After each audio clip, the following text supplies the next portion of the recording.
for the first time in our history, we will judge our executioner.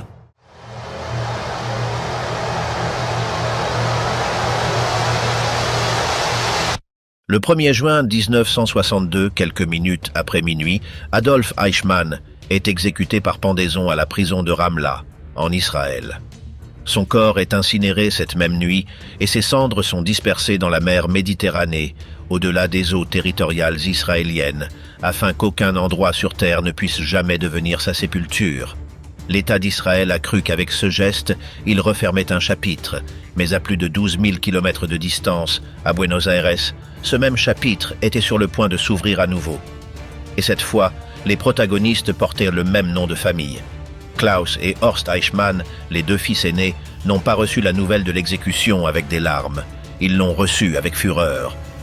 Selon le témoignage de Carmen Breton Lindemann, la femme qui a partagé les 13 dernières années de la vie de Horst, la famille se préparait depuis des mois à l'inévitable. Eichmann lui-même avait confié à ses fils, avant son enlèvement, qu'il était fatigué de vivre comme un fugitif. Il savait ce qui allait arriver. Et les fils aînés le savaient aussi. Mais le savoir ne l'a pas rendu plus facile. Lorsque la corde s'est finalement refermée sur le cou de leur père, Klaus et Horst ont franchi une ligne de non-retour. Ils ont commencé à attaquer des Juifs. Il ne s'agissait pas d'incidents isolés, ni de coups de sang passagers.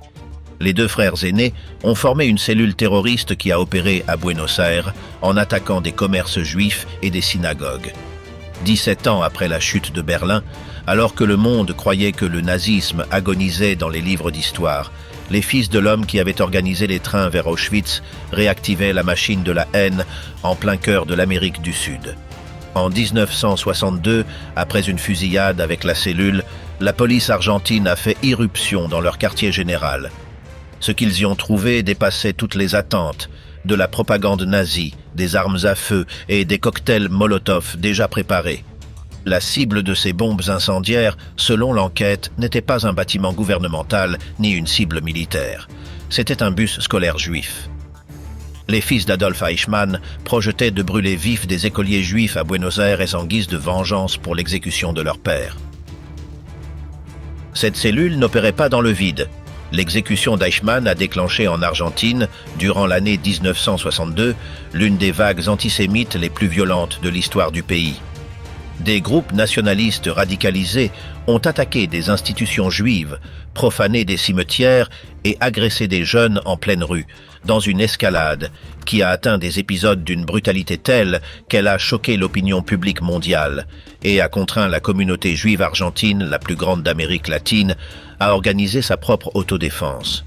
Dans ce terreau, les fils de l'exécuté n'étaient pas des marginaux isolés. Ils étaient, pour les cercles les plus extrémistes, des sortes de martyrs par héritage, des porteurs vivants du nom de famille transformés en étendard. Klaus et Horst n'ont pas eu à construire une organisation à partir de rien. Il leur a suffi d'occuper la place que cet écosystème de haine leur avait réservée. Horst a été incarcéré 2 ans plus tard, condamné pour possession d'armes à feu et de matériel de propagande nazie. Mais pour comprendre comment 2 jeunes nés à Berlin et à Vienne en sont arrivés là, il faut remonter au jour de l'enlèvement. Lorsque le Mossad a emmené leur père de la rue Garibaldi, Horst ne s'est pas caché. Il a fait exactement le contraire. Il a hissé un drapeau à croix gammée sur la maison familiale. Une déclaration de guerre visible depuis la rue, dans un pays qui avait officiellement rompu avec le Troisième Reich 15 ans plus tôt. Carmen s'en souviendrait des décennies plus tard avec une phrase effrayante par sa simplicité. Horst était un nazi convaincu et il croyait que son père n'avait absolument rien fait de mal. Dans l'intimité du foyer, Horst allait jusqu'à porter un brassard nazi en déambulant dans la maison, comme celui qui conserve une relique de famille. En fait, la première opération des fils ne fut pas la vengeance de 1962, mais le sauvetage impossible de 1960, quand Eichmann n'est pas rentré cette nuit de mai. La famille a été confrontée à un dilemme qui révèle toute la perversion de sa situation. Il ne pouvait pas aller voir la police. Dénoncer la disparition de Ricardo Clément aurait obligé à expliquer qui était réellement Ricardo Clément. Alors, les fils ont activé le seul système d'urgence disponible pour une famille comme la leur, le réseau clandestin de fascistes et d'anciens camarades du Reich qui opéraient à Buenos Aires. Durant les jours suivant l'enlèvement, des membres d'un groupe fasciste local, les fils d'Eichmann parmi eux, ont peigné frénétiquement la ville à la recherche du père. Ils ont fouillé des hôpitaux. Ils ont surveillé les routes. Et dans leur désespoir, ils sont allés jusqu'à faire irruption dans une synagogue et menacer des voisins juifs du quartier, convaincus que la communauté juive locale cachait le prisonnier. Pendant ce temps, l'homme qu'ils cherchaient restait menotté à un lit dans une planque au cœur même de Buenos Aires, interrogé par des agents israéliens, jusqu'à ce que le 20 mai, il soit exfiltré du pays, sédaté, déguisé en membre d'équipage malade de la compagnie aérienne El Al. Quand les fils ont compris que leur père n'était plus en Argentine, la recherche s'est transformée en autre chose. Elle s'est transformée en une haine à direction fixe. Klaus, l'aîné, a choisi un chemin différent mais tout aussi radical. La propagande publique. Quelques heures seulement après que le tribunal de Jérusalem ait condamné son père à mort, en décembre 1961, Klaus a convoqué une conférence de presse à Buenos Aires pour dénoncer ce qu'il considérait comme une injustice monumentale. Il ne s'est pas arrêté là. En 1961, il s'est rendu aux États-Unis et a accordé une entrevue au magazine Parade qui est conservé aujourd'hui comme l'un des documents les plus troublants du négationnisme précoce. Dans celle-ci, Klaus a déclaré que toutes les accusations contre son père étaient de la pure propagande, que ces crimes de guerre n'étaient pas réels, et il est allé jusqu'à affirmer que ce sont les dirigeants juifs eux-mêmes qui avaient ordonné les exécutions parce qu'ils croyaient que les juifs devaient être des martyrs. Les mots étaient si extrêmes que, selon des documents déclassifiés de la CIA, les autorités américaines elles-mêmes ont décidé de l'expulser du pays. Il y a un détail dans la vie de Klaus qui transforme tout sa militantisme en un paradoxe presque impossible à traiter. En 1959, un an avant l'enlèvement de son père, Klaus avait épousé Martha, une femme d'ascendance africaine avec qui il a eu 2 enfants. Le fils aîné de l'organisateur de la solution finale, l'homme qui défendait publiquement l'idéologie de la pureté raciale, avait formé une famille que le Troisième Reich lui-même aurait classée comme un crime contre le sang allemand. Klaus abandonnerait plus tard Martha pour s'installer dans le sud de l'Allemagne, où il a eu 3 autres enfants avec une autre femme. Il n'a jamais expliqué cette contradiction. Ces 2 jeunes n'avaient pas servi dans les SS. Ils n'avaient pas vu les camps. Ils n'avaient pas signé un seul ordre de déportation. Leur fanatisme ne venait pas de la guerre. Il venait de la table familiale. Et pour comprendre ce qui fut dit exactement à cette table pendant une décennie et demie de clandestinité, il faut d'abord comprendre comment cette famille est arrivée en Argentine. Et comment une erreur de vanité, commise par Klaus lui-même lors du mauvais dîner, a tout détruit. Comment Klaus a-t-il ruiné la fuite de son père ? Toute l'opération de dissimulation d'Adolf Eichmann reposait sur une règle unique. Le nom de famille devait disparaître. Il était Ricardo Clément, un immigrant allemand parmi les milliers arrivés en Argentine après la guerre. Il a travaillé à Tucumán, a élevé des lapins angora dans la périphérie de La Plata, a connu l'échec avec une teinturerie et une fabrique de jus de fruits, jusqu'à ce qu'en 1959, la réouverture de l'usine Mercedes-Benz lui apporte enfin une stabilité en tant que chef d'atelier. Avec ce salaire, il a acheté un terrain rue Garibaldi, dans la commune de San Fernando, et a bâti une maison en briques nues, sans eau courante ni électricité, presque primitive. Un bunker domestique pour un homme qui avait décidé de devenir invisible. Mais il y avait une faille dans le système. Une faille avec un nom et un prénom, ses propres enfants. Klaus Horst éditeur ne s'appelait pas Clément. Il s'appelait Eichmann. Dans le quartier allemand d'Olivos, entouré d'expatriés, de sympathisants et d'anciens camarades du Reich, les fils utilisèrent leur vrai nom de famille avec une totale naturalité. La communauté allemande de Buenos Aires était un écosystème fermé, protecteur, où personne ne posait de questions embarrassantes, et c'est précisément ce sentiment de sécurité qui a tout détruit. Au milieu des années 50, Klaus a commencé à courtiser une jeune fille du quartier nommée Sylvia Hermann. Ils partagèrent des racines allemandes, une langue, des codes culturels. Ce que Klaus ignorait, ce qu'il ne pouvait pas savoir, était que le père de Sylvia gardait un secret aussi profond que celui de son propre père. Lothar Hermann était un survivant de l'Holocauste. Juif allemand, arrêté et torturé par la Gestapo, il était passé par le camp de concentration de Dachau avant de s'enfuir en Argentine en 1938, après la nuit de cristal. Les coups de la Gestapo lui avaient coûté la vue. Lothar Hermann était aveugle. Et il avait pris une décision radicale pour protéger sa famille dans sa nouvelle vie, cacher totalement son origine juive. Même sa fille, Sylvia, ne connaissait pas toute la vérité. Le destin avait placé le fils du bourreau à la table du survivant. Et alors, Klaus a parlé. Au cours d'un dîner chez les Hermann, le jeune homme a commencé à se vanter du haut rang que son père avait atteint au sein des SS. Et à un moment de la conversation, il a prononcé la phrase qui allait changer l'histoire.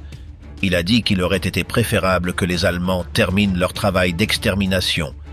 Il l'a dit à la table d'un homme qui avait été torturé jusqu'à la cécité par ce même projet d'extermination. Lothar Hermann n'a pas répondu. Il ne s'est pas levé. Il n'a laissé paraître absolument rien. Il s'est limité à écouter, à mémoriser et à attendre. Peu après, les Hermann ont déménagé à Coronel Suarez, à des centaines de kilomètres de Buenos Aires, et le contact entre les familles a été rompu. L'histoire aurait pu s'arrêter là. Mais en 1957, la presse argentine a publié des nouvelles sur un procès de criminels nazis à Francfort, et l'un des noms mentionnés a fait s'arrêter net le vieil homme aveugle, Adolf Eichmann, recherché, en fuite. Cette nuit-là, les pièces du puzzle se sont assemblées. Le jeune arrogant qui courtisait sa fille s'appelait Eichmann. Il se vantait d'un père ayant un haut rang au sein des SS. Un père qui officiellement n'existait pas, car l'homme de cette maison se faisait appeler Clément. Si le fils était Eichmann et que le père vivait sous un autre nom, il n'y avait qu'une seule explication possible. Lothar Hermann a alors écrit à Fritz Bauer, le procureur général de l'État allemand de Hesse, et ici, l'histoire prend un tournant que peu de documentaires racontent. Bauer, juif allemand et survivant lui-même d'un camp de concentration, n'a pas fait confiance à son propre gouvernement. Il craignait, avec de bonnes raisons, que les structures de l'Allemagne fédérale, encore infiltrées par d'anciens nazis, ne filtrent l'information et qu'Eichmann ne s'évanouisse à nouveau dans la nature. Alors Bauer a pris une décision qui frôlait techniquement la trahison envers sa propre fonction. Au lieu d'activer les canaux allemands, il a transmis l'information en secret à l'État d'Israël. Il vaut la peine de s'attarder sur la solitude de cet homme, car elle explique mieux que tout le monde dans lequel les enfants d'Eichmann ont grandi. Fritz Bauer menait son combat depuis l'intérieur d'un appareil judiciaire où abondaient d'anciens fonctionnaires du Reich, reconvertis en démocrates de circonstance. Lui-même a fini par décrire sa situation avec une phrase amère qui est devenue célèbre. En sortant de son bureau, disait-il, il entrait en territoire ennemi. Le procureur qui a le plus œuvré pour capturer Eichmann a dû agir dans le dos de son propre État, et il n'a jamais reçu de son vivant la reconnaissance pour cela. Quand Israël a annoncé la capture en 1960, le rôle de Bauer est resté secret pendant des années.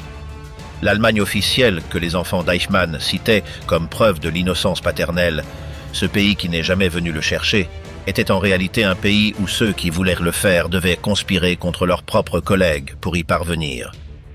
Pendant ce temps, la machinerie d'identification avançait par des chemins insoupçonnés, et l'un d'eux passait, une fois de plus, par la famille. En 1960, le père d'Adolf Eichmann est mort en Autriche, et Simon Wiesenthal a vu dans ses funérailles une opportunité unique. Il n'existait pas de photographie récente du fugitif, mais ses frères allaient assister à l'enterrement, et l'un d'eux, Otto, présentait, selon les témoins, une ressemblance frappante avec Adolphe. Wiesenthal a engagé discrètement des détectives privés pour photographier les assistants aux obsèques, et ces images des frères Eichmann, remises ensuite aux agents israéliens, ont servi à mettre à jour le visage qu'ils recherchaient. Pour confirmer l'identité, une vérification sur le terrain était nécessaire, et l'instrument de cette vérification fut Sylvia Hermann elle-même. La jeune fille s'est présentée au domicile de la famille à Olivos, en demandant Klaus. Un homme d'âge mûr, portant des lunettes, lui a ouvert la porte. Sylvia a demandé s'il était le père de Klaus, et l'homme, par une négligence monumentale pour quelqu'un qui passait une décennie à construire une fausse identité, a répondu par l'affirmative. Le problème était mathématique. Klaus s'appelait Eichmann, et cet homme prétendait s'appeler Clément. Un père avec un nom de famille différent de celui de ses propres enfants. La faille était devenue un abîme. Le rapport des Hermann est arrivé à Bauer, de Bauer aux Israéliens. Et bien que le Mossad ait encore tardé à agir, la machine était déjà en marche. La photographie obtenue par les agents, la surveillance de la rue Garibaldi, le relevé minutieux de chaque mouvement de l'homme qui descendait du bus 203 chaque après-midi. Et c'est précisément la vie familiale, une fois de plus, qui a apporté la preuve définitive. Les agents israéliens avaient un problème technique sérieux. Ils pouvaient photographier l'homme de la rue Garibaldi, mais ils avaient besoin de la certitude absolue que Clément était Eichmann avant de risquer une opération illégale sur le territoire d'un pays souverain. Une erreur d'identité aurait signifié enlever un innocent et provoquer un incident diplomatique catastrophique. La certitude est arrivée le 21 mars 1960. Ce jour-là, les surveillants ont observé quelque chose d'inhabituel. L'homme surveillé est descendu du bus avec un bouquet de fleurs, et dans la maison, une petite célébration familiale se préparait. Les agents ont consulté leur dossier. Le 21 mars 1935, Adolf Eichmann avait épousé Veronika Liebl. Ce bouquet de fleurs était un cadeau de noces d'argent, exactement 25 ans de mariage. Ricardo Clément, l'homme sans passé, célébrait l'anniversaire de mariage d'Adolf Eichmann à la date exacte. Aucune coïncidence ne pouvait expliquer cela. Le geste le plus tendre du fugitif, un bouquet de fleurs pour son épouse, fut la signature qui a autorisé sa capture. La famille qui l'avait protégé pendant 15 ans le dénonçait pour la deuxième fois, et encore une fois sans le savoir, d'abord la vanité d'un fils, ensuite l'amour d'un anniversaire. Jusqu'à la nuit du 11 mai 1960, où une phrase en espagnol, « Momentito, señor », a précédé la lutte qui a fini avec Adolf Eichmann sur le sol d'une Buick. Klaus Eichmann passerait le reste de sa vie à militer pour la défense de son père. Mais il y a une chose qu'il n'a jamais pu nier. L'enchaînement d'événements qui a conduit le Mossad jusqu'à la rue Garibaldi n'a pas commencé avec un espion, ni avec un chasseur de nazis, ni avec un service de renseignement. Il a commencé avec lui, avec sa vanité d'adolescent voulant impressionner lors d'un dîner. Le fils le plus fanatiquement loyal à Adolf Eichmann fut, sans le savoir, l'homme qui l'a livré au bourreau. Lorsque Lothar Hermann a envoyé sa lettre en 1957, il croyait révéler un secret. Ce n'en était pas un. Les agences de renseignement les plus puissantes de la planète savaient où se trouvait Adolf Eichmann depuis des années. Et elles avaient décidé de ne rien faire. La dissimulation, la CIA connaissait la cachette d'Eichmann. Pour que 4 enfants grandissent à Buenos Aires aux côtés de l'homme le plus recherché du monde, l'astuce d'un fugitif ne suffisait pas. Il fallait quelque chose de bien plus vaste, un réseau international de complicité s'étendant des couloirs du Vatican jusqu'au bureau des agences de renseignement les plus puissantes de la guerre froide. L'histoire des fils d'Eichmann est aussi l'histoire de tous ceux qui auraient pu interrompre cette enfance clandestine et qui ont choisi de regarder ailleurs. Le premier maillon fut ce qu'on a appelé la route des rats. Après s'être évadé le 1er janvier 1946 d'un camp de détention américain où il avait été enregistré sous le nom d'emprunt d'Otto Ekman, Eichmann a passé des années à travailler comme bûcheron et éleveur de volailles dans le nord de l'Allemagne sous l'identité d'Otto Henninger. En 1948, il obtient un permis d'entrée en Argentine sous le gouvernement de Juan Domingo Perón, géré par l'organisation dirigée par l'évêque Alois Udall, un ecclésiastique autrichien résidant à Rome, aux sympathies nazies documentées. En 1950, à Gênes, un frère franciscain nommé Eduardo de Mutter lui remet la lettre l'accréditant comme réfugié de guerre. Muni de ce papier, Eichmann obtient un passeport humanitaire du Comité international de la Croix-Rouge. L'homme qui avait coordonné les déportations vers les camps d'extermination a voyagé vers sa nouvelle vie avec des documents émis par une organisation humanitaire. Il a pris le large depuis Gênes le 17 juin 1950 et a foulé le port de Buenos Aires le 14 juillet, devenu officiellement Ricardo Clément. 2 ans plus tard, en 1952, Vera Liebl et les 3 enfants disparaissent discrètement d'Autriche et traversent l'Atlantique pour le rejoindre. Klaus avait 16 ans, Horst, 12, Dieter, 10. À partir de ce moment, la famille entière a vécu dans le mensonge. Et ce qui est stupéfiant, c'est de savoir combien de personnes connaissaient ce mensonge dès le premier jour. Les archives du service fédéral de renseignement allemand, le BND, ont révélé des décennies plus tard une donnée accablante. Les agents allemands savaient qu'Eichmann se trouvait en Argentine au moins depuis 1952. L'année même où sa famille arrivait à Buenos Aires, les services d'espionnage de l'Allemagne fédérale avaient déjà noté sa présence dans un dossier. Selon le chercheur allemand Holger Meding, cette information n'a tout simplement pas été jugée pertinente. L'homme responsable de la logistique du génocide n'était pas pour la bureaucratie d'après-guerre une priorité. Simon Wiesenthal, le célèbre chasseur de nazis, avait déjà reçu en 1953 une lettre situant Eichmann à Buenos Aires, travaillant près de la capitale argentine, et il a transmis cette information aux autorités.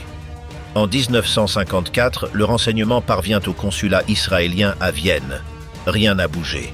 En mars 1958, le BND transmet à la CIA un rapport indiquant qu'Eichmann vivait en Argentine sous l'alias Clemens depuis 1952. Un rapport partiellement erroné dans les détails, mais mortellement précis sur l'essentiel. Le pays et l'année étaient corrects. La réponse de l'agence américaine est restée figée dans ses propres documents déclassifiés. Poursuivre les criminels de guerre nazis ne faisait pas partie de la politique américaine de l'époque. La guerre froide avait réorganisé les priorités et beaucoup d'anciens serviteurs du Reich étaient désormais utiles comme alliés anticommunistes. Le dossier d'Eichmann a dormi dans un tiroir.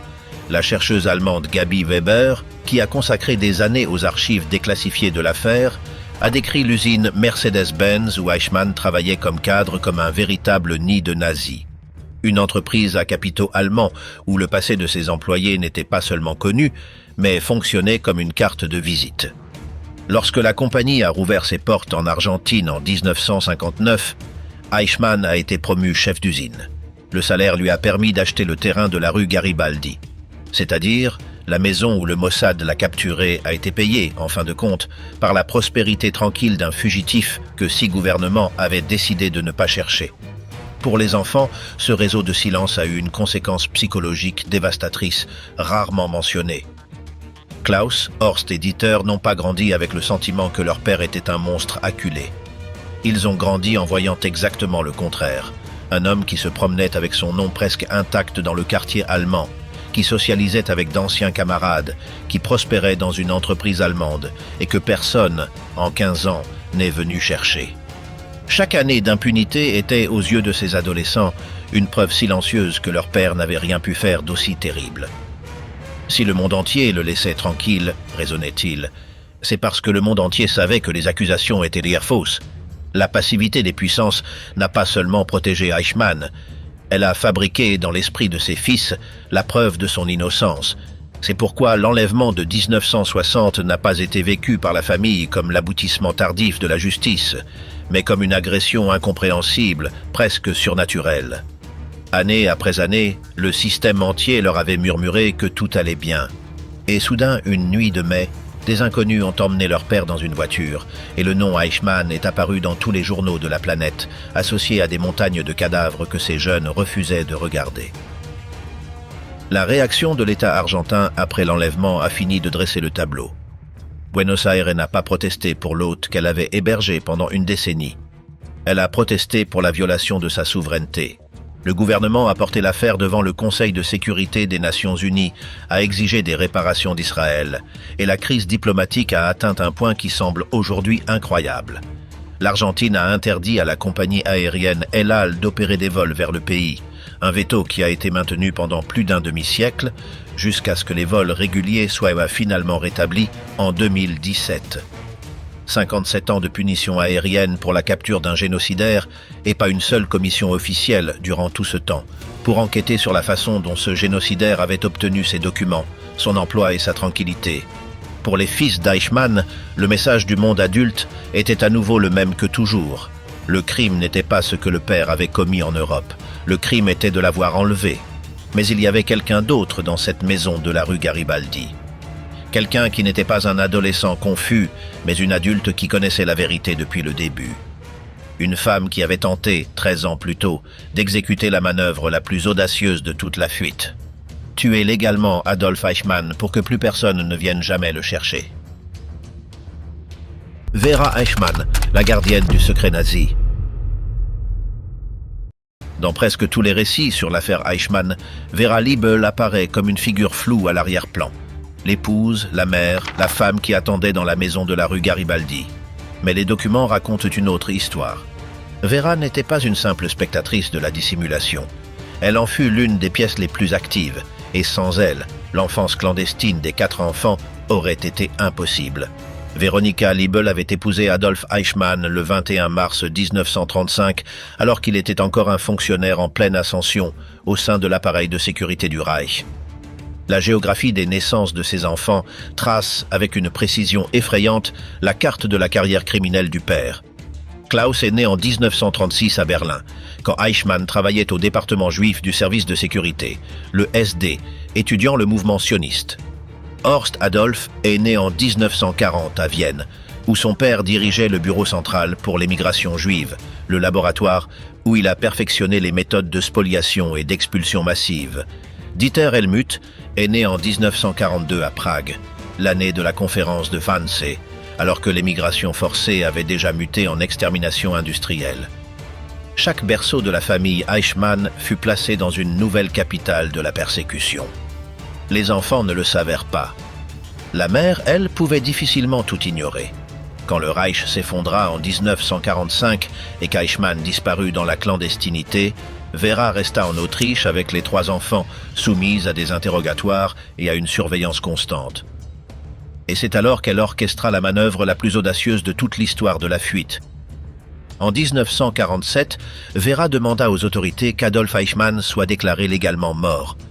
Elle présenta pour appuyer sa requête le témoignage d'un prétendu témoin qui affirmait l'avoir vu mourir à Prague. Si cette déclaration avait abouti, les conséquences auraient été définitives.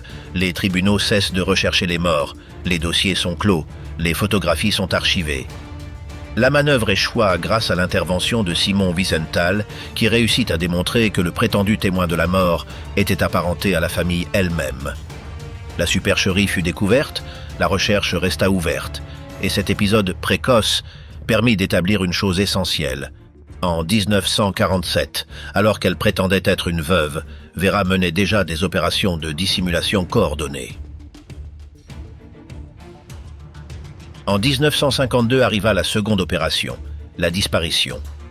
Vera et les 3 enfants s'évanouirent dans la nature depuis l'Autriche, sans laisser de traces, et réapparurent en Argentine, où un homme nommé Ricardo Clément les attendait. On expliqua aux enfants une version fabriquée de la réalité.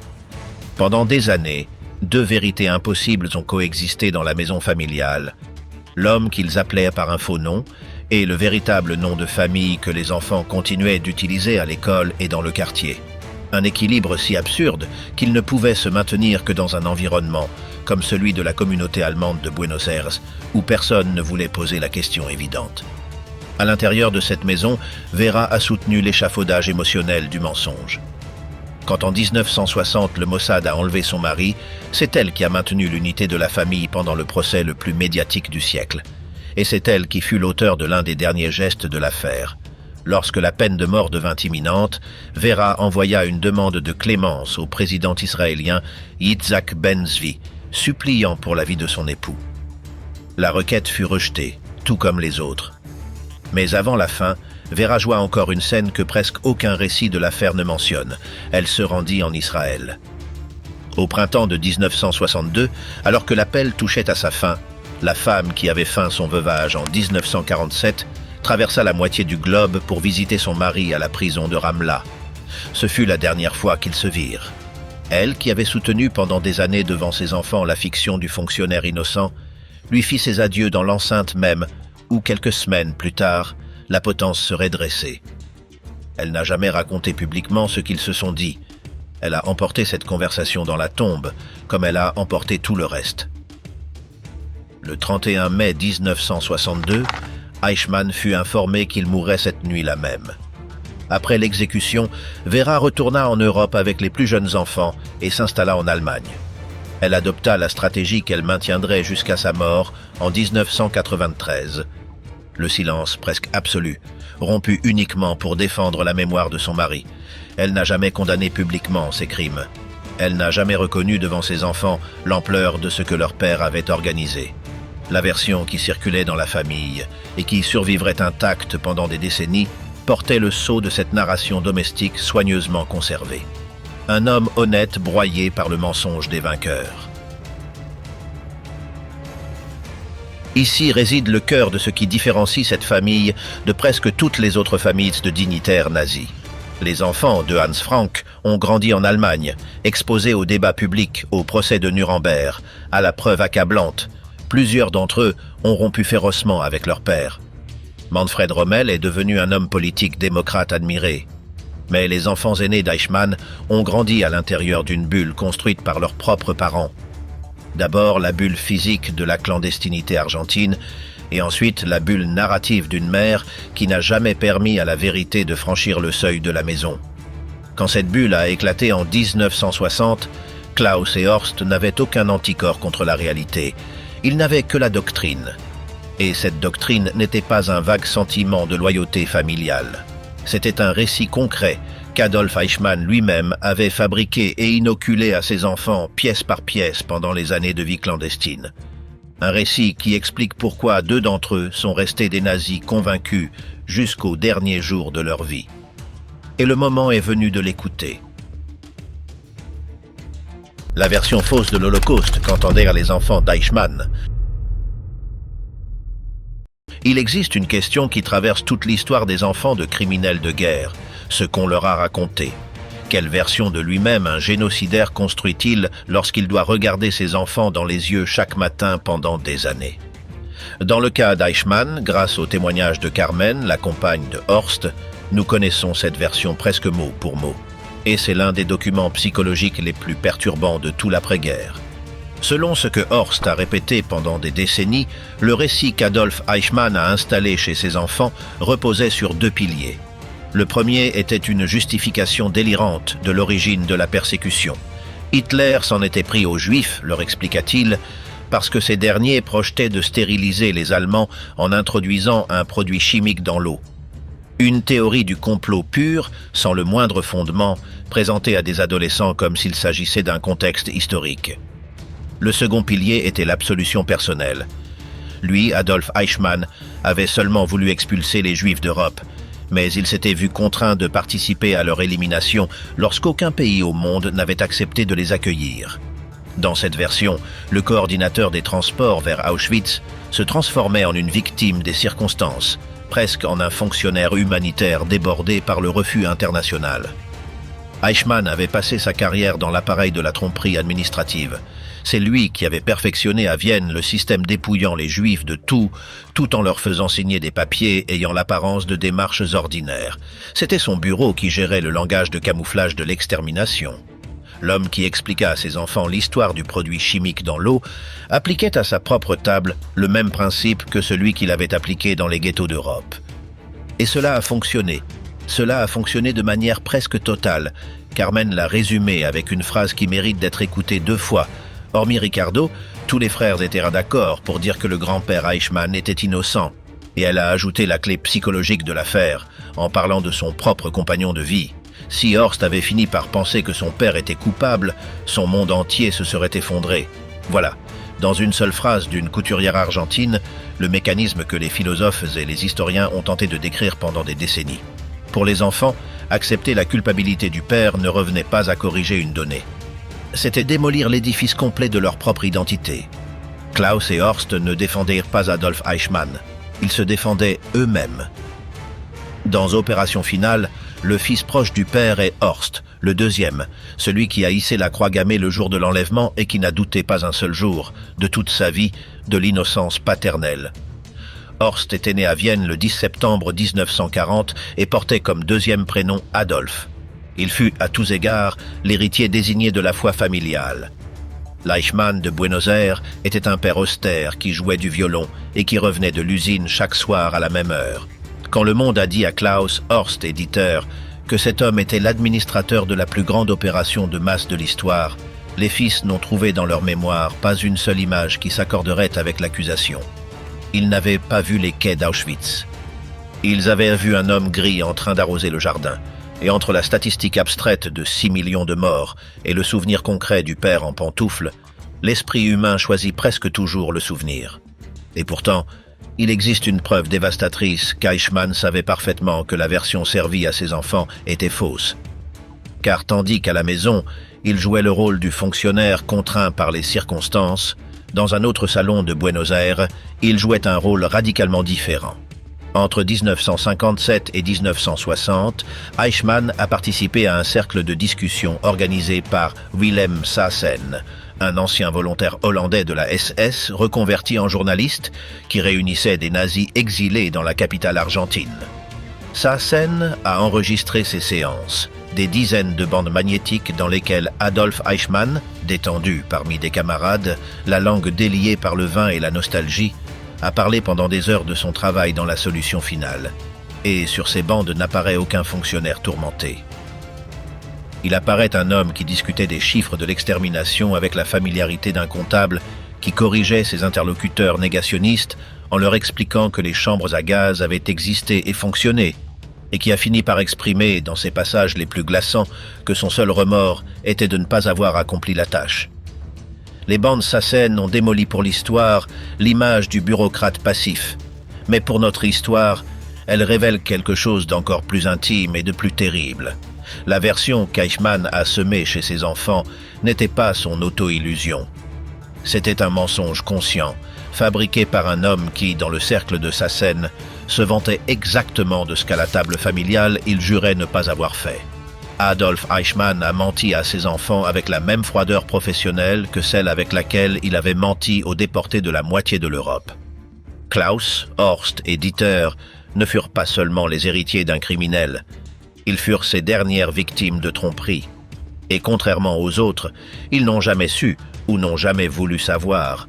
Quand des fragments des bandes ont émergé lors du procès de Jérusalem, la famille les a écartés comme une falsification de plus de la propagande ennemie. La bulle avait une réponse à tout. C'était précisément sa fonction.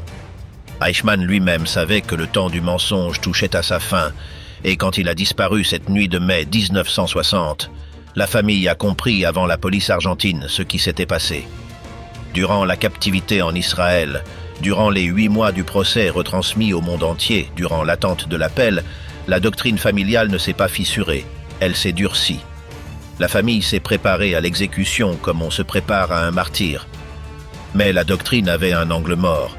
Il y avait un 5e membre de la famille qui ne s'est pas assis suffisamment à cette table. Un enfant qui avait 5 ans quand on a emmené son père et qui était trop jeune pour avoir reçu l'inoculation complète. Le seul des 4 qui allait devoir découvrir qui était Adolf Eichmann de la pire des manières possibles. Comment Ricardo Eichmann a détruit le mensonge familial? Ricardo Francisco Eichmann est né le 2 novembre 1955 à Buenos Aires.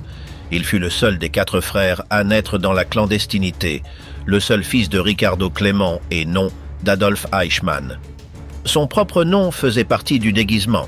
Ricardo, comme l'alias du père, Francisco, comme le frère franciscain de Gênes qui avait signé les papiers de la fuite. L'enfant portait inscrit sur son acte de naissance l'itinéraire de fuite d'un criminel de guerre, et il ne le sut pas pendant des années. Il avait 5 ans la nuit où son père n'est pas revenu de l'usine. Il était trop petit pour comprendre les conversations à voix basse, le drapeau qu'a hissé son frère, les hommes qui, pendant des semaines, ont fouillé le quartier. Et cette petitesse fut son salut. Car tandis que Klaus, Horst et Dieter avaient reçu pendant des années la doctrine complète du père, Ricardo est resté en dehors du cercle. Quand la famille est rentrée en Allemagne après l'exécution, le plus jeune des Eichmann a grandi en sachant à peine que son père était mort des suites de la guerre. C'était en fait la formule exacte qu'il utilisait lui-même quand quelqu'un posait la question « Il est mort des suites de la guerre ». Et les gens, racontera-t-il des décennies plus tard, s'imaginaient probablement un soldat tombé au cours d'un acte d'héroïsme. La vérité lui est parvenue à l'adolescence, et elle lui est parvenue de la manière la plus froide qui soit. Il n'y a pas eu de conversation familiale, pas d'aveu de la mère. Il y a eu un jeune homme allemand découvrant dans les pages de l'histoire universelle que son nom de famille était synonyme d'extermination, que son père avait été pendu en Israël sous les yeux du monde, et que l'homme flou de ses souvenirs d'enfance était étudié dans les universités comme l'archétype du criminel de bureau. Chaque enfant d'un haut dignitaire nazi a dû affronter le passé de son père, mais presque tous l'ont fait accompagner par le débat public de leur pays. Ricardo l'a affronté en solitaire, avec la bibliothèque comme unique interlocuteur. La mère qui s'était battue pour la vie de son mari jusqu'au dernier jour n'a offert à son plus jeune fils aucune version des faits, ni la fausse ni la vraie. Simplement, le sujet n'existait pas. Ricardo a grandi dans l'Allemagne des années 60 et 70, celle-là même qui commençait à creuser douloureusement dans son propre passé, avec les procès d'Auschwitz à Francfort dans les journaux et le nom de son père cité au milieu, tandis que dans sa propre maison régnait un mutisme absolu. Des décennies plus tard, il le résumera sans dramatisation. Il a dû reconstruire son père comme on reconstruit un site archéologique, couche par couche, avec des sources externes, parce que la source directe, sa propre famille, était scellée. C'est peut-être là qu'est né, sans qu'il le sache encore, l'archéologue. Et alors, il a fait quelque chose qu'aucun de ses frères aînés n'a été capable de faire. Il a regardé l'évidence en face. Il l'a acceptée.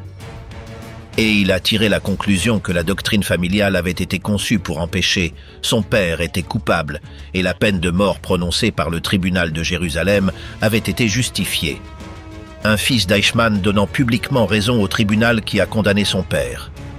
Aucune autre famille de la hiérarchie nazie n'a produit une rupture aussi absolue exprimée avec tant de sérénité. Mais le nom de famille ne lui a pas permis une vie normale, et il existe un épisode de sa jeunesse qui le démontre avec une cruauté presque littéraire. Ricardo voulait être pilote. Il est entré dans la formation de vol, et tout progressait normalement jusqu'au jour d'un simulacre d'attaque aux armes chimiques. Pour l'exercice, les instructeurs ont ordonné aux cadets d'entrer dans les chambres à gaz d'entraînement. Et ces chambres avaient un surnom parmi les pilotes. Ils les appelaient les chambres Eichmann. Le jeune cadet a dû entendre comment l'installation où il devait s'exercer portait, comme une blague macabre de caserne, le nom de son père et le sien propre. Ricardo est sorti de là et n'est jamais revenu. Il a abandonné son rêve de voler et s'est inscrit dans une autre discipline. Dans le domaine le plus éloigné possible du XXe siècle, l'archéologie. En 1977, il a commencé à l'université de Heidelberg des études de préhistoire et de protohistoire, d'archéologie classique et d'égyptologie. Il a choisi, littéralement, de creuser vers le bas, vers des millénaires où le nom Eichmann ne signifiait rien, vers des civilisations mortes bien avant que l'Allemagne n'existe. À Heidelberg, il a rencontré Ilka, la femme qui deviendrait son épouse, et la rencontre a pris un tournant ironique. Elle était étudiante en histoire, spécialisée précisément dans le Troisième Reich. Quand ils se sont rencontrés, elle savait déjà parfaitement qui il était. Ricardo dira plus tard, avec un humour sec, que sa femme en savait presque plus sur Eichmann que lui-même. Il a obtenu son doctorat en 1984 avec une thèse sur la planification architecturale dans les établissements préhistoriques du Proche-Orient. Et la même année, il est entré au département de Bagdad de l'Institut archéologique allemand. Pendant une décennie, il a fouillé et catalogué dans le monde mésopotamien. Sa spécialité est devenue aussi singulière que révélatrice. L'archéologie musicale, l'étude des instruments et de la musique des civilisations anciennes du Proche-Orient et de l'Égypte. Le fils de l'homme des trains de la mort a consacré sa vie à reconstruire le son des lyres d'il y a 5000 ans.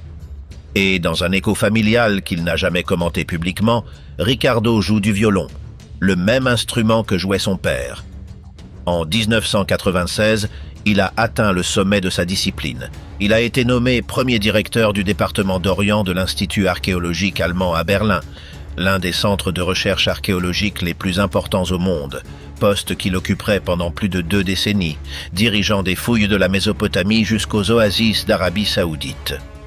Le plus jeune des Eichmann est devenu une autorité mondiale dans son domaine, cité, publié et respecté dans des dizaines de pays, y compris. Et c'est ici que l'histoire se mord la queue, dans les archives et les congrès d'Israël lui-même. La question était inévitable, et tôt ou tard quelqu'un devrait la lui poser en public. Comment un tel homme se présente-t-il au monde ? Que dit-on à une salle pleine d'étudiants quand le nom qui figure sur la porte du bureau est le même que celui qui figure dans les livres d'histoire, à côté du mot « Holocauste ». Ricardo Eichmann a répondu à cette question un jour de mai, dans un château du XVe siècle dans le sud-ouest de l'Allemagne. La rencontre entre un Eichmann et le Mossad. En mai 1995, Ricardo Eichmann a été nommé professeur d'archéologie du Proche-Orient à l'université de Tübingen. Son bureau se trouvait au sommet de ce château, au bout d'une cour pavée et de 2 volets d'escalier. Et là, devant sa première génération d'étudiants, le nouveau professeur a décidé de résoudre une fois pour toutes le problème de son nom de famille. Il a réuni les élèves autour de lui et a prononcé une présentation qu'aucun autre professeur d'université n'a jamais eu à prononcer. Il leur a dit, en substance, « Je suis Ricardo Eichmann. Je suppose que vous connaissez tous la signification de ce nom. Adolf Eichmann était mon père. Et si quelqu'un pense que cela signifie que je suis un nazi, il vaut mieux qu'il s'en aille maintenant, car je vous assure que je ne le suis pas. Aucune échappatoire, aucun changement de nom, bien qu'il l'ait sérieusement envisagé dans sa jeunesse. Ricardo avait décidé que cacher son nom de famille était, à sa manière, une autre forme du mensonge familial, et il a choisi le chemin opposé, le mettre sur la table le premier jour, devant tout le monde, et laisser chacun en juger. C'était exactement la stratégie inverse de celle de son père, qui avait consacré toute sa fuite à effacer ce même nom de famille de la surface de la terre. Le père fuyait son nom. Le fils l'a planté au milieu de la salle de classe. Sa position publique, maintenue pendant des décennies avec une cohérence remarquable, tient en 2 phrases qu'il a lui-même répétées dans les rares entretiens qu'il a accordés. La première, « Ces choses se sont produites avant ma naissance, et je n'ai eu aucune influence sur elles. » La seconde, plus dévastatrice par sa froideur. « Adolf Eichmann est pour moi une figure historique. Pas un père regretté, pas un fantôme persécuteur, une figure historique. » Ricardo a déclaré avoir perdu tout attachement émotionnel envers lui et a reconnu ce que peu d'enfants dans sa situation ont admis, que jeune, il a ressenti de la rage contre les Israéliens pour l'enlèvement et que cette rage s'est dissoute avec les années jusqu'à disparaître complètement, remplacée par la compréhension que la justice de Jérusalem avait été, tout simplement, la justice. Et en 1995, l'année même de sa chaire à Tübingen, cette évolution intérieure a culminé avec une scène qui semble écrite pour le cinéma, mais qui est documentée. Ricardo Eichmann s'est retrouvé face à face avec Zvi Aharoni. Aharoni était l'agent du Mossad qui avait été le principal responsable de l'identification et de la capture de son père. L'homme qui avait surveillé la maison de la rue Garibaldi, celui qui avait confirmé que Ricardo Clément était Adolf Eichmann, l'un de ceux qui l'avaient immobilisé cette nuit de mai. 35 ans après l'opération, le chasseur et le fils du chassé se sont assis face à face. Il n'y a eu aucun reproche. Le plus jeune fils d'Eichmann a serré la main de l'homme qui avait envoyé son père à la potence, et les 2 hommes ont conversé avec une normale civilité. Il est difficile de trouver dans tout l'après-guerre une image plus précise de ce que signifie briser un cycle.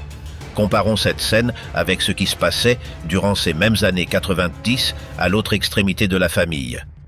Tandis que Ricardo serrait la main d'Aharoni, Horst continuait, en Argentine, à défendre l'innocence de son père devant quiconque voulait l'écouter.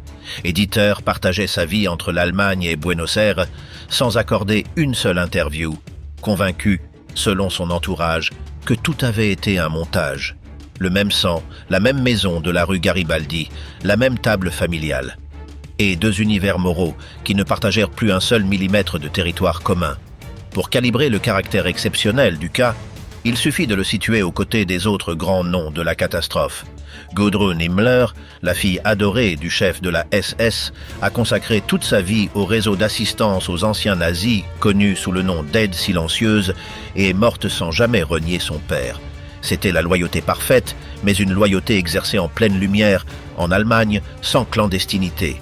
Niklas Frank, fils du gouverneur général de la Pologne occupée, a choisi l'extrémité opposée et a fait de la haine de son père une œuvre littéraire, parcourant les écoles allemandes pendant des décennies pour démonter sa figure. C'était la rupture parfaite, mais une rupture criée, presque théâtrale.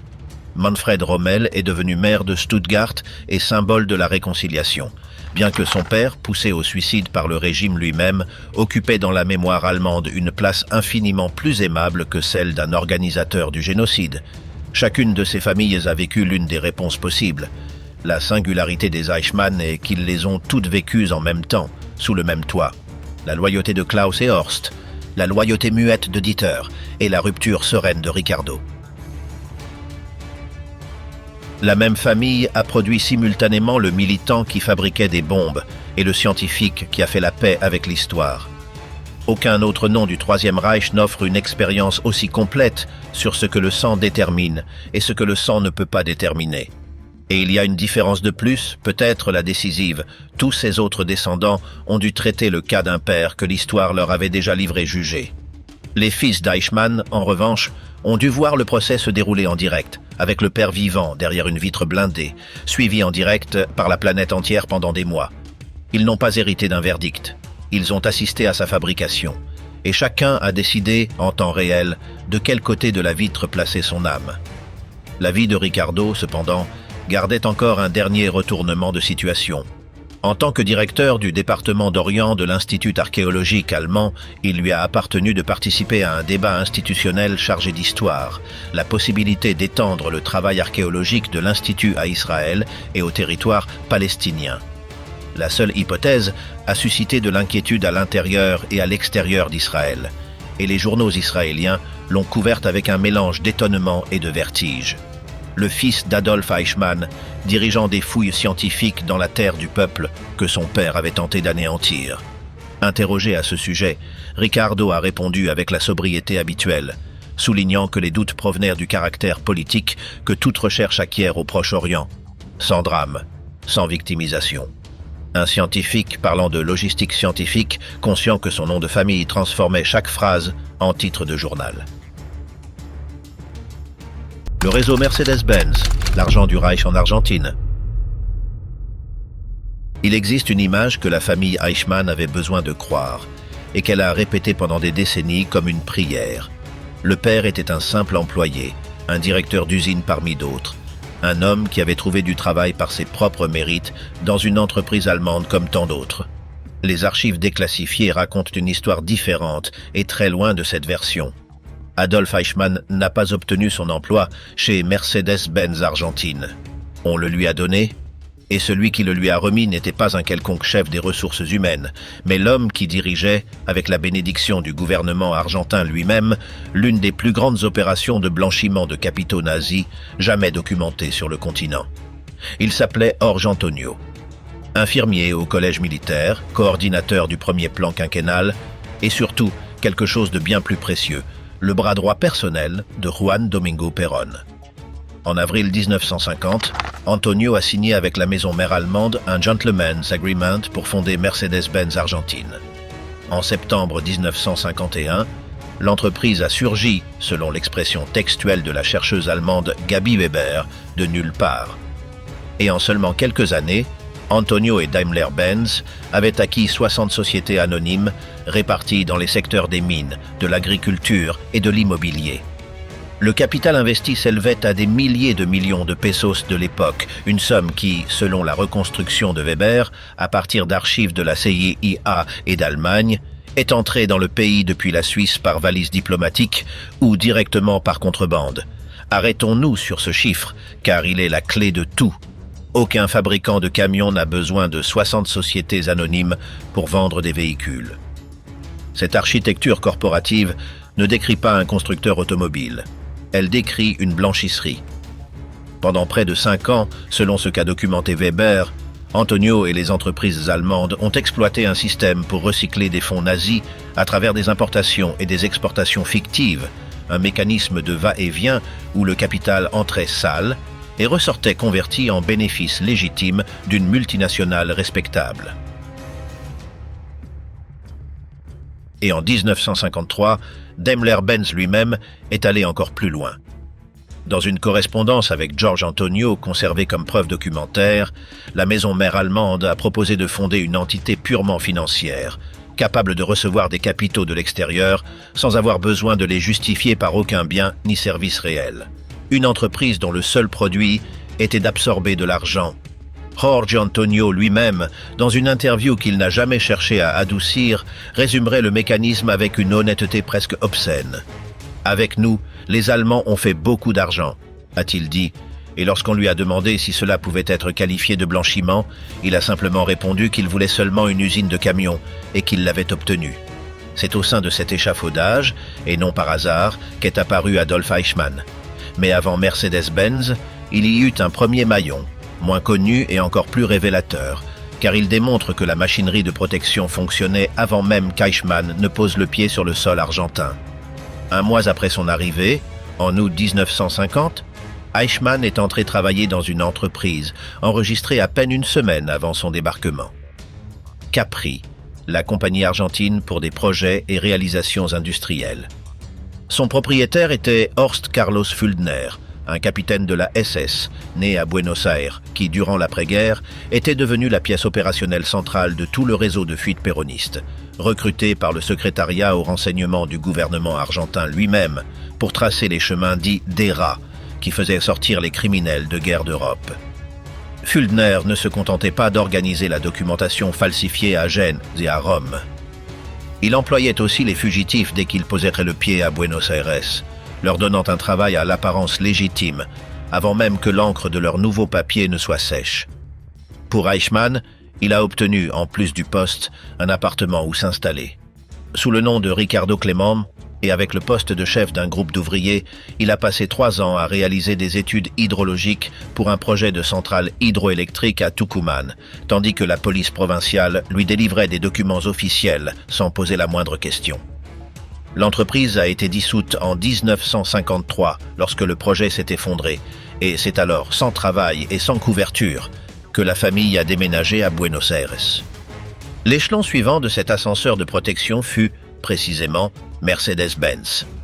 Jorge Antonio reconnaîtrait plus tard, sans la moindre pudeur, que c'est lui personnellement qui lui a donné un emploi, alors que l'usine n'avait même pas encore commencé à produire. La version qu'il a offerte est révélatrice parce qu'elle n'occulte pas. Daimler lui a demandé de placer un groupe de 16 Allemands comme techniciens et parmi eux est arrivé Eichmann. Antonio a affirmé connaître sa véritable identité dès le premier jour et a affirmé aussi avec la même tranquillité que cela ne le dérangeait pas. Il n'a fallu aucun alias corporatif, aucune fausse ligne sur la fiche de paie.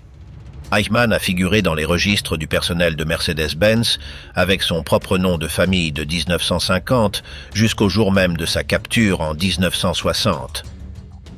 Tout le monde dans l'usine, déclarerait Antonio des décennies plus tard, savait parfaitement qui il était, et cela ne dérangeait personne.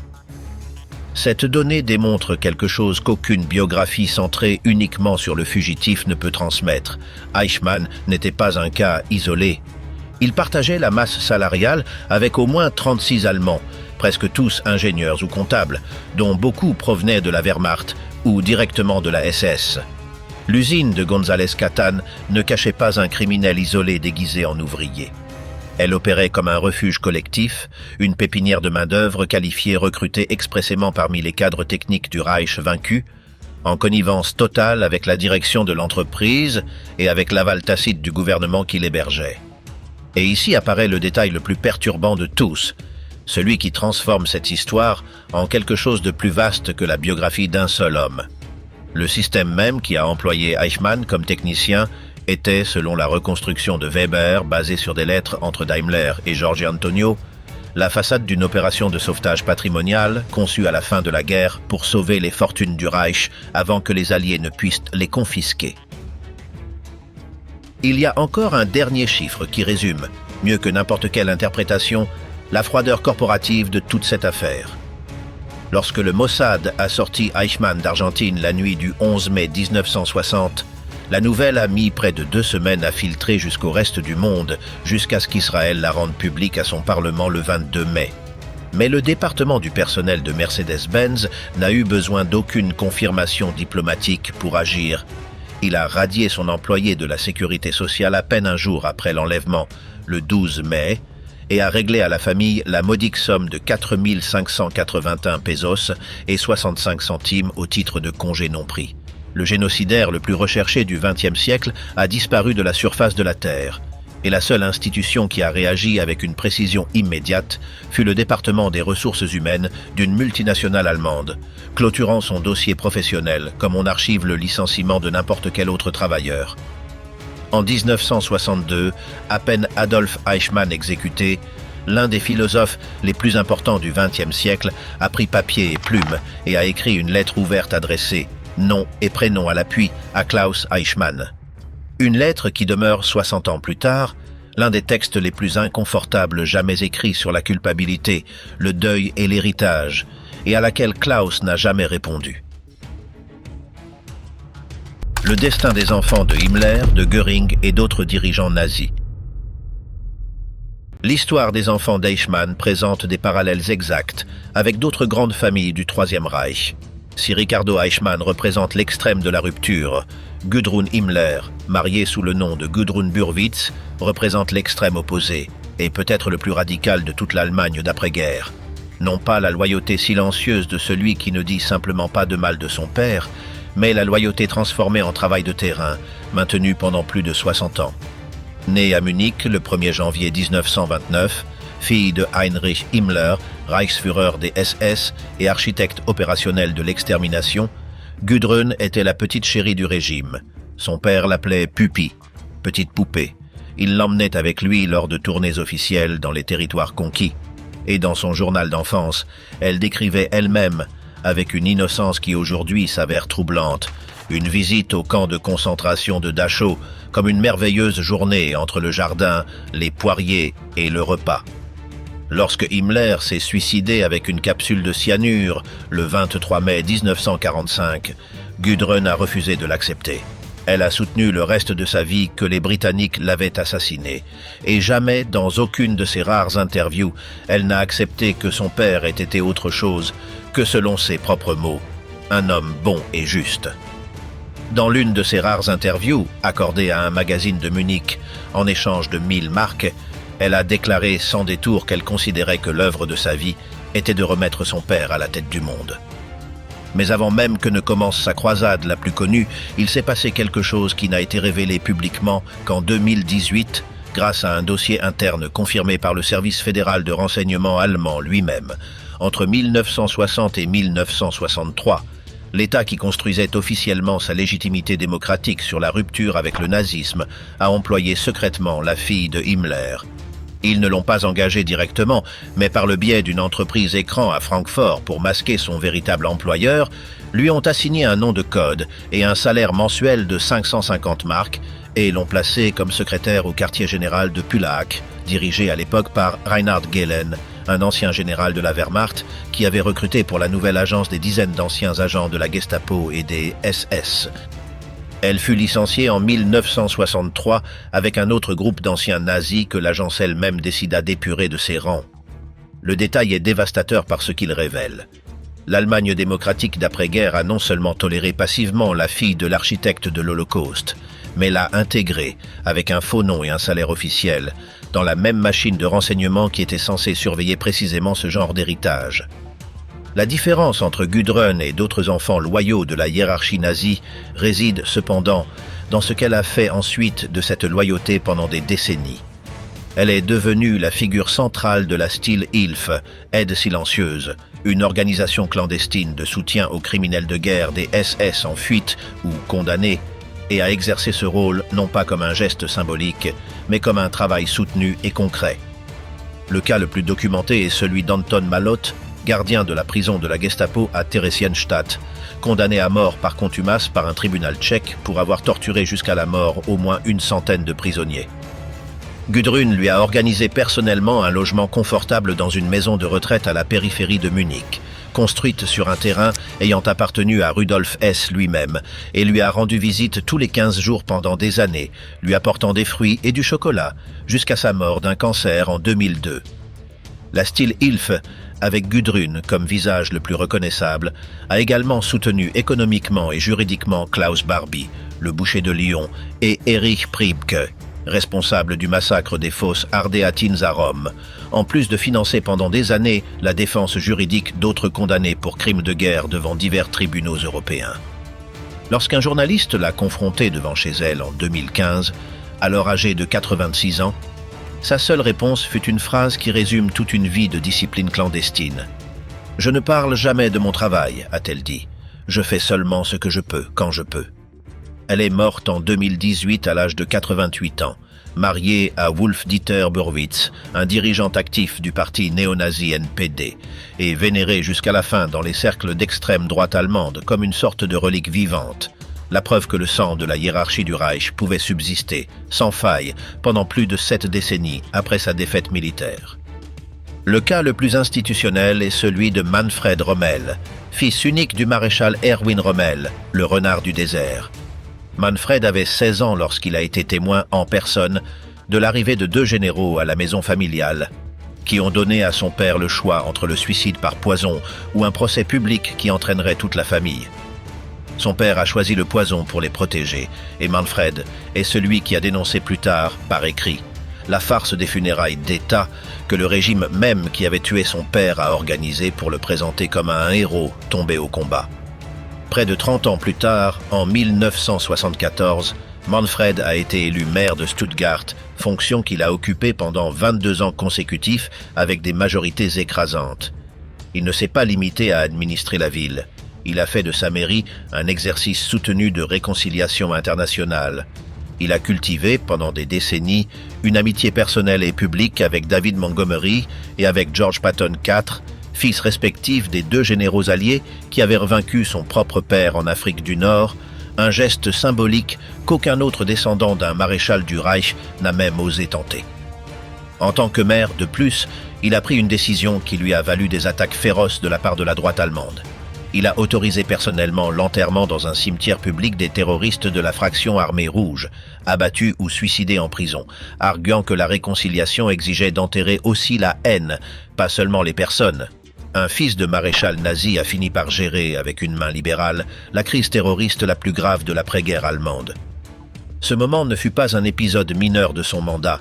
En 1977, en plein automne allemand, alors que le groupe terroriste d'extrême gauche Fraction Armée Rouge détournait un avion de la Lufthansa et que le pays tout entier vivait sous un état de tension quasi guerrier, c'est précisément Manfred Rommel, fils du maréchal vaincu pour avoir conspiré contre Hitler, qui a dû gérer en première ligne depuis sa mairie les conséquences immédiates de cette violence dans sa propre ville. Le second cas est, probablement, le plus extrême en termes de risque physique réel et soutenu pendant des années. Martin Adolf Bormann, fils aîné de Martin Bormann, secrétaire personnel d'Hitler, et l'homme qui a signé une grande partie de la machine administrative de la solution finale. Martin Adolf n'était pas seulement le fils du hiérarque, il était son filleul de baptême, choisi personnellement par Hitler pour porter cet honneur. Éduqué dans une académie d'élite nazie pour les futurs leaders du régime, il s'est baptisé secrètement catholique en 1947, alors que son père était jugé et condamné à mort par contumace à Nuremberg. Il a étudié avec les jésuites et a été ordonné prêtre en 1958.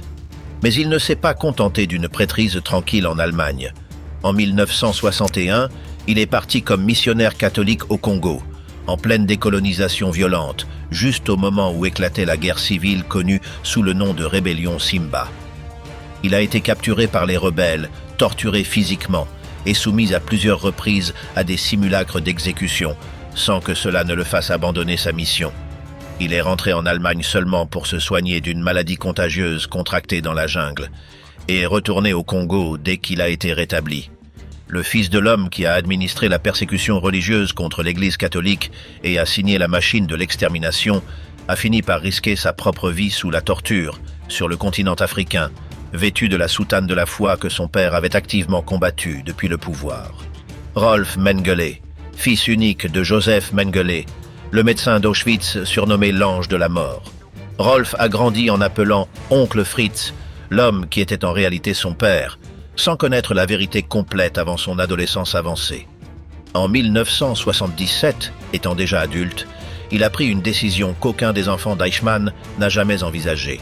Il a voyagé secrètement jusqu'au Brésil pour rencontrer face à face son père en fuite, suivant un protocole de sécurité digne de l'espionnage que Mengele lui-même lui avait dicté par lettre, avec un faux passeport, des taxis successifs pour brouiller toute piste, et des contacts intermédiaires qui l'ont conduit jusqu'à une humble cabane à la périphérie de Sao Paulo. Pendant les jours qu'ils ont passés ensemble, Rolf a fait pression directement sur son père pour qu'il reconnaisse l'ampleur de ses crimes dans les camps. La réponse qu'il a obtenue fut un déni absolu et sans faille. Mengele n'a admis avoir rien fait de mal, n'a montré aucun remords et s'est limité à répéter qu'il n'avait fait qu'obéir aux ordres. Rolf est rentré en Allemagne sans la réconciliation qu'il était venu chercher et 8 ans plus tard, en 1985, c'est lui qui a confirmé publiquement devant la presse mondiale que le cadavre exhumé sur une plage brésilienne correspondait effectivement à son père, mettant fin lui-même, avec une simple déclaration, à plus de 3 décennies de la fuite la plus recherchée du siècle, Harald Quandt. Il était fils du premier mariage de Magda Goebbels avec l'industriel Günther Quandt et par conséquent beau-fils de Joseph Goebbels, ministre de la propagande du Reich. Quand ses parents ont divorcé en 1929, Harald est resté vivre avec son père biologique, tandis que Magda épousait Goebbels et avait avec lui 6 autres enfants. Cette garde paternelle s'est avérée être la ligne exacte entre la vie et la mort. En mai 1945, alors qu'il servait comme lieutenant de la Luftwaffe et était prisonnier des Alliés à Benghazi, Harald a reçu dans sa cellule la lettre d'adieu de sa mère, écrite quelques minutes avant qu'elle ne fournisse elle-même des capsules de cyanure à ses 6 demi-frères et sœurs, âgés de 4 à 12 ans, dans le bunker d'Hitler, pour ensuite se suicider avec Goebbels. Harald fut, des 7 enfants de Magda, le seul survivant. Libéré en 1947, il n'a pas écrit sur le traumatisme, ni ne s'est consacré à la dénonciation publique. Il s'est mis au travail. Il a aidé à reconstruire avec son demi-frère Herbert les usines familiales rasées par la guerre, a étudié l'ingénierie industrielle et quand son père est mort en 1954, il a hérité avec Herbert d'un empire de plus de 200 entreprises. Dans les années 1960, les 2 frères ont utilisé ce capital pour devenir les actionnaires majoritaires d'un constructeur automobile au bord de la faillite, Bayerische Motorenwerke, BMW. Le beau-fils de Goebbels, avec de l'argent construit sur des usines du Reich ayant utilisé le travail forcé, a sauvé de la faillite l'une des marques industrielles les plus reconnues du monde actuel. Et sa famille reste aujourd'hui propriétaire majoritaire de la compagnie. L'année 2015 a clôturé, avec une symétrie inquiétante, le chapitre des enfants loyaux. En décembre de cette année-là, Horst Adolf Eichmann est mort d'un cancer intestinal à l'âge de 75 ans, dans sa maison près de Buenos Aires, accompagné par Carmen, qui sera, après sa mort, la première à raconter au monde l'histoire interne de la famille. Horst n'avait jamais quitté l'Argentine. Il a changé de travail à maintes reprises, a fini dans le secteur du déménagement, n'a jamais divorcé de sa femme Elvira parce qu'elle était catholique et a soutenu jusqu'à son dernier souffle, selon Carmen, l'innocence absolue de son père. Il est mort comme il avait vécu, à l'intérieur de la bulle qu'Adolphe et Vera avaient reconstruite dans les années 50. Cette même année, à 10 000 kilomètres de là, mourait aussi Klaus, le fils aîné, à l'âge de 79 ans, en Allemagne, consumé par la maladie d'Alzheimer. Il y a quelque chose de presque littéraire dans cette fin. L'homme qui a consacré sa vie à garder une mémoire falsifiée a fini ses jours en perdant la mémoire elle-même. Les 2 frères qui avaient fabriqué des cocktails Molotov en 1962 se sont éteints à quelques mois d'intervalle, sans avoir jamais concédé le moindre doute, sans avoir jamais répondu à la lettre d'Anders. Il en restait 2. Et les 2 survivants incarnent, encore aujourd'hui, les 2 destins possibles d'un nom de famille impossible. À Buenos Aires, dans un appartement situé à quelques kilomètres à peine de l'endroit exact où le Mossad a intercepté son père, vit Dieter Helmut Eichmann. Le 3e fils, né à Prague en 1942, a construit une vie délibérément grise.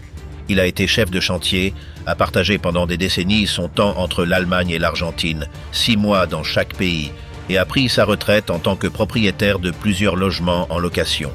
Il est marié à Marta Valinotti, une femme italienne, et a 2 enfants.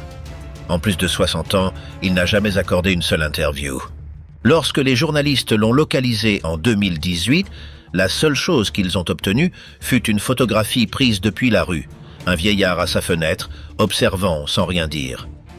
Selon Carmen, sa belle-sœur, Dieter continue de croire que son père était innocent. Il continue de vivre, un demi-siècle plus tard, à l'intérieur de la doctrine. La géographie de sa vie dit tout. Il aurait pu s'installer dans n'importe quelle ville du monde, et il a choisi de vieillir à 2 pas de la rue Garibaldi, gardant sans le vouloir la scène du crime qui a défini son existence. La maison familiale, d'ailleurs, n'existe plus. Elle a été démolie, et sur le lieu de l'enlèvement le plus célèbre du XXe siècle, il n'y a aujourd'hui même pas une plaque pour le rappeler. À Berlin, pendant ce temps, vit Ricardo, l'archéologue.